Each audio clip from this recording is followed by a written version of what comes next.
about what happened with Conor, or allegedly happened in Ireland with hitting a mob guy? No, but I don't think it's true, because if it was true, it'd be big. Conor can friggin', Conor can walk down the street and it's big news now. If this was true, I just have to believe it would be off the charts crazy. Did you call him or call Audie or anybody at all to find out about that? No. If it's true, we'll end up finding out. I can't chase all these things around. If they're true, we'll get it figured out and we'll go from there. Does it concern you, though? You had a history with Wise Guys back in Boston. Yeah. The fact that allegedly one of the guys he hit was in the mob. If that's true, that's probably not a very good thing for Conor, right? And yeah, can't be. It can't be a good thing for Conor. Well, can you? But you never know. I don't know how that stuff works among. I didn't know any of those guys or any of that stuff. But I'm sure it can be worked out too. Jake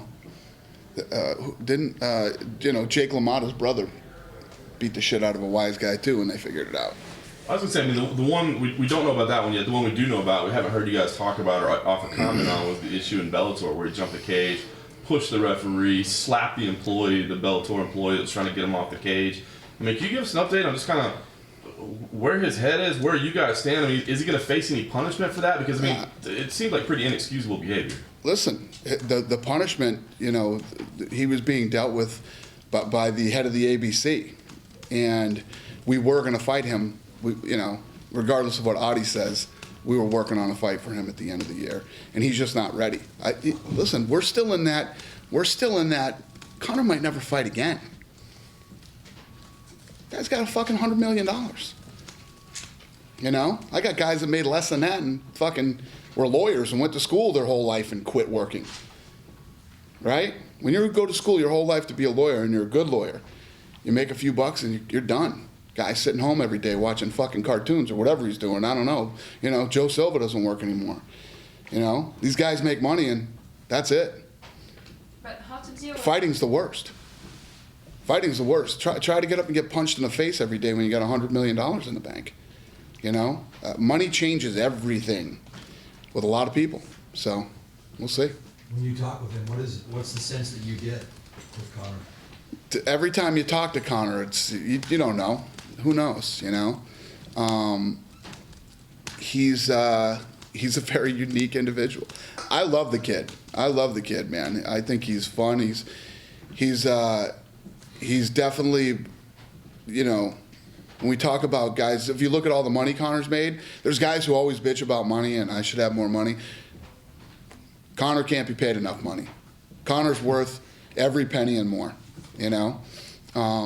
And the other thing with the Bellator thing, he's a young, rich kid who is a god in Ireland, That's not the healthiest environment either. It's all part of, I don't know if you guys remember in the very beginning with John Jones, there's no doubt the talent was there. I used to go, the guy's talented, but he's young and he's rich and he's the king of the world right now. Hopefully he can keep it together. And that was way before any of the crazy shit started happening. And there it is. It happens. So Conor's behavior and what's weird is it happens more in this sport, in fighting, in the fighting business, than it does in any other sport. You said it, I think he won the title 129, John, right? Yeah. So you said at 129. Remember specifically, you said now we'll find out. And you used the phrase Klingons with him at that press conference. I remember you saying that. Klingons are the ones that drag you down. And so the question with Conor is it doesn't seem to be Klingon so much as Conor himself. Conor's got a lot too. When he travels, he's got friggin' people for days with him, And when you make that kind of money, you're that famous, and you're a professional athlete, you're going to have an overload of Klingons. And, Let's say he never fights again. Do you in retrospect say we messed up making that Mayweather fight? No. The kid made a lot of money. That's what we're all here for. You cut through all the bullshit and all this. We're all here to make money. You're sitting in this room right now to make money. That's why we're all here. And we had an opportunity for him to go in and make more money than he's ever made in his life. I wouldn't change a thing. I knew going into that fight, because of that fight, he might never fight again.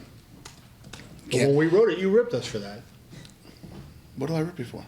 Oh, that he's absolutely fighting again. I said, whoa. I never said he's absolutely fighting again. Even before the fight, I said, this could be the end of him. Who knows? He might never fight again after this. He's absolutely fighting. I never said that. I said, listen, he's telling me, all I can go off is what he says to me. He's telling me that he's absolutely going to fight again. That doesn't mean he's gonna. Right. No, I agree. Right. I mean, I agree with what you said. Right. But did he express? So you were trying to do a fight at the end of the year for him. Was he expressing desire for that? Yeah. He was. Honestly, with no bullshit, this kid's always been down. If you know, we need him to jump in and he has to fight, he's always will jump up, fight anybody, anywhere. He's that kind of guy. He really is. Listen, for me to have so much respect for a guy like Conor, it's because he's the absolute total package. Right. This kid will literally fight anybody. You know, he's actually not that hard to deal with, to be honest with you. If he could show up on fucking time, he'd be perfect. You know what I mean? Other than that, the kid would be perfect. You know, is he cocky? He deserves to be cocky. The kid's incredible. Being cocky is part of this business. If you're not cocky, you're probably in the wrong business. You know, you have to believe in yourself the way that this guy believes in himself. I love all of that stuff. He's hilarious. He's got like comedic timing. You know, he's fun. He's fun to watch fight, the whole deal. And, you know, I wouldn't feel that way about him if he really wasn't that type of kid. But he really is. He's really not that hard to deal with. When do you have to start making a decision on his title, though? You know, you got Ferguson saying defend or vacate, and you're saying, you know, maybe he doesn't want Ferguson has no business to talk about anything. So, listen, we ain't taking any direction from Ferguson, okay? Yeah.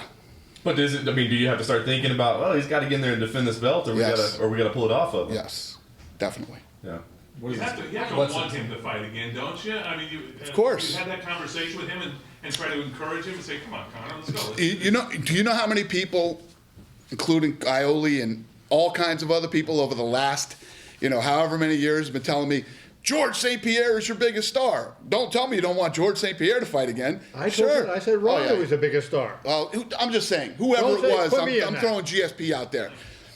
So, you know, everybody always says to me, you have to want this guy to fight. You got to want this guy to fight. I don't want anybody to fight unless they want to fight.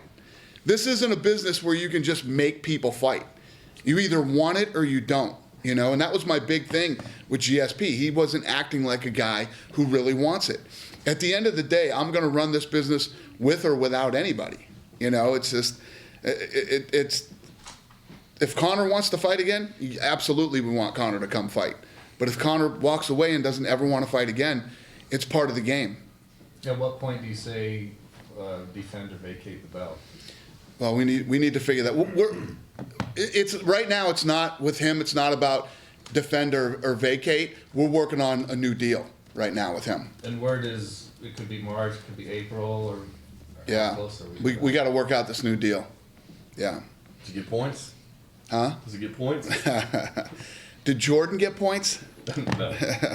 Hey, just to follow up on Conor, though, you know, when you said that he's your friend, like, and I think, you know, Conor and Ronda are different maybe than, say, Jones was when Jones was on top, right? Right. Where you had a different relationship with him.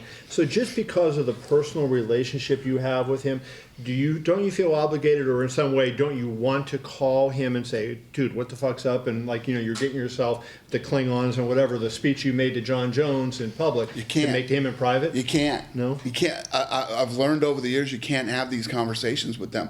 They're all grown men and women, you know? To be honest with you, the only one who's really ever listened to me in fucking all these years is Chuck and Rhonda. And those are really the only two that would actually listen to what I said. Rhonda was going to get a sleeve. I said, no, you're fucking not. Get a what? Sleeve. Tattoos all the way up to her fucking neck. I'm like, no, you're not. You're not getting a sleeve. Listen, tattoo yourself up as much as you want when you retire. Do not get a sleeve. And she listened to me. I told Conor, stop doing it, and he goes, you're fucking old. That's why you don't like him. I said, you think a fucking screaming gorilla on your chest looks good? He says, you're too old. You don't get it. I said, maybe you're right. You were good on that tattoo thing. You got more than we thought you did. Yeah, When are you getting a tattoo? never. You know, you Think about this. Everybody in this room right now, what do you love so much, other than like your kids, right? that you would tattoo on your body. What the fuck would you tattoo on? I'll buy a t-shirt in every color and I'll wear it every day for 30 days. I guarantee you get tired of it. You know what I mean? Imagine if back in the 80s I got a tattoo. What the fuck would I have on me right now? Right? Shit that I'm definitely not into right now. I can promise you that. That Patriots logo. I'd have the right there. Culture Club logo on my fucking back or something, right? Hell no.